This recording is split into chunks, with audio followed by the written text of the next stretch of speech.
Hello everyone, Radhe Radhe. कैसे हो आप सभी? आशा करती हूँ आप सभी बहुत अच्छे से होंगे। रामनवमी के दिन भगवान राम की पूजा किस प्रकार की जाती है और रामनवमी पर भगवान राम का जन्मदिन होता है तो आपको किस तरह से जो है ना पूजा करनी चाहिए।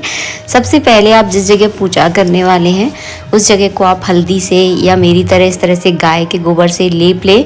बहुत शुभ हो जाती है वो जगह जहाँ पर गाय के गोबर और हल्दी से लीपा जाता है।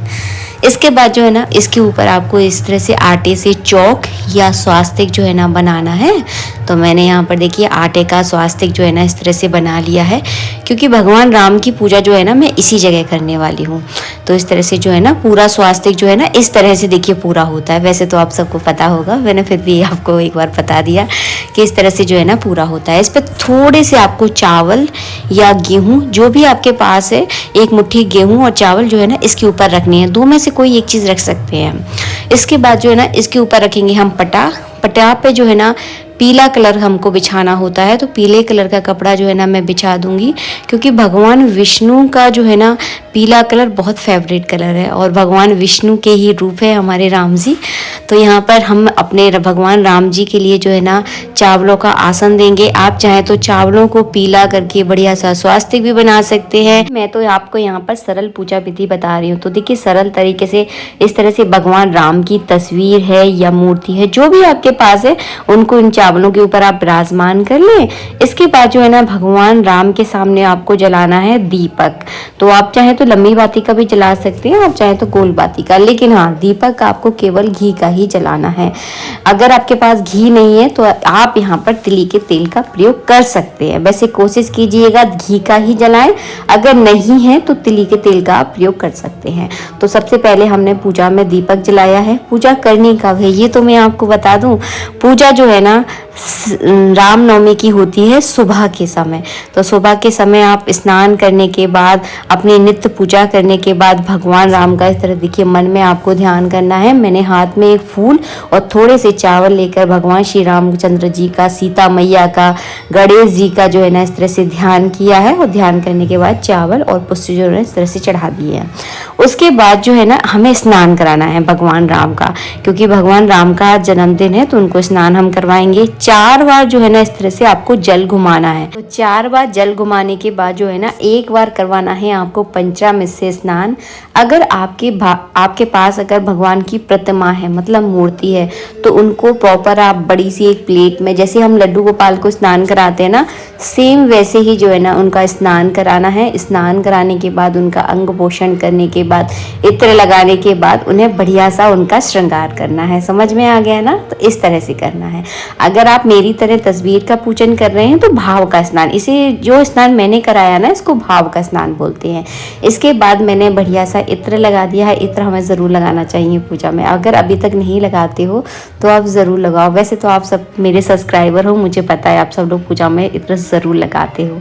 इसके बाद हमने कलावा रूपी वस्त्र अर्पित कर दिए हैं। चंदन, हल्दी का टीका भी आप कर सकते हैं। चंदन का टीका कर दिया है। माता पार्वती को हमने रोली का टीका किया है। आज के दिन आप कलावा रूपी वस्त्र के अलावा पीले कलर का दुपट्टा, धोती भी जो है ना भगवान राम को अर्पित कर सकते हैं और वो धोती दुपट्टा को आप बाद में जो है ना किसी को दान कर सकते हैं। मैं तो यहाँ पर सरल पूजा विधि बता रही हूँ, इसलिए साधारण पूजा जो है ना मैंने आपको यहाँ पर बताई है। इसके बाद फूल चढ़ा दें, माला है तो माला पहना दें भगवान राम को।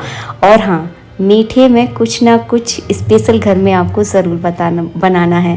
तो मैं तो हमेशा जब भी मेरे बेटे का जन्मदिन होता है या हमारे यहाँ कोई भी पूजा पाठ होती है तो मैं हलवा ज़रूर बनाती हूँ। तो भगवान राम के जन्मदिन पर जो है ना मैं हलवा ही बनाऊँगी। इसके बाद जो है ना रामायण का पूजन हमें ज़रूर करना है। भगवान राम की अगर तस्वीर नहीं है तो केवल आप रामायण का पूजन भी जो है ना कर सकते हैं। तो हमने यहाँ पर रामायण को जो है ना विराजमान कर लिया है। रामायण को कभी भी डायरेक्ट आपको ज़मीन पर नहीं रखना है, क्योंकि ये जो है ना बहुत धार्मिक पुस्तक से भी ज़्यादा, कहीं ज़्यादा ऊंचाई पर है। मतलब इसका बखान तो शायद मैं शब्दों में जो है ना कर नहीं पाऊंगी। तो इनको कभी भी डायरेक्ट आप ज़मीन पर ना रखें। अगर आपके पास इस तरह का रेल बोलते हैं हमारे यहाँ इसको, अगर नहीं है तो आप चौकी या पटा पर इनको विराजमान करें। जो स्नान का पंचामृत होता है इसे आप जो है ना घर के सारे सदस्य से ग्रहण करें, कभी इसको फेंका नहीं जाता, इसको खुद को ही ग्रहण करना होता है। इसके बाद जो है ना तुलसी हमें पूजा में ज़रूर चढ़ानी है। तो तुलसी की पत्तियां मैं लेकर आ गई थी। इसको दल भी बोला जाता है तुलसी की पत्तियों को। तो मैंने भगवान राम के ऊपर ये दल चढ़ा दिया है। आपको रामायण के ऊपर भी जो है ना ये तुलसी दल जो है ना चढ़ाना है। इसके बाद जो है ना लगाना है हमको भोग। तो भोग में क्या बनाया है, आज मैंने हलवा बनाया है और पंचामृत। ये 2 चीज़ें आपको ज़रूर बनानी है। आप खीर और पंचामृत भी बना सकते हैं या फिर आप लड्डू भी बना सकते हैं। तो बेसन के या बूंदी के जो है ना 11-21 लड्डू बना रामनवमी पर आप भोग लगा सकते हैं। और हाँ, भोग में तुलसी डालना बिल्कुल मत भूलिएगा। अगर आप भोग में तुलसी नहीं डालेंगे तो भगवान राम जो है ना इसका भोग नहीं लगाएंगे। तो तुलसी डालना बहुत अनिवार्य है। इसके बाद करनी है आपको आरती। आरती आप चाहें तो इसी दीपक से कर सकते हैं, आप चाहें तो कोई दूसरा दीपक जलाकर उससे भी आरती कर सकते हैं, तो वो आपकी इच्छा है। इसके बाद जो है ना आपको इस तरह से आरती करनी है। भगवान राम की आरती तो आप सबको आती होगी। हमने इस पूजा में गणेश जी की पूजा अलग से नहीं की है, क्योंकि तस्वीर में पहले से गणेश जी विराजमान थे, तो उसी में जो है ना हमने गणेश जी का नाम का जो है ना पूजन कर दिया था। आरती करने के बाद जल का आचमन करना है। और हाँ, जो लोग नवरात्रि में रामायण का पाठ करते हैं उनका पाठ जो है ना रामनवमी वाले दिन पूरा हो जाता है। तो आज के दिन आपको हवन ज़रूर करना है। कौन से अध्याय का कैसे हवन किया जाता है, ये आप रामायण कैसे पूरी करें, ये आप वीडियो में अगर सर्च करोगे ना तो मेरा वीडियो आपको मिल जाएगा। उसमें मैंने पूरा डिटेल में बताया कि किस तरह से हवन किया जाता है। तो यहाँ नहीं बताऊंगी क्योंकि वीडियो बहुत ज़्यादा लंबा हो जाता है। अगर आप देखने के इच्छुक हैं तो उस वीडियो को जाकर आप देख सकते हैं।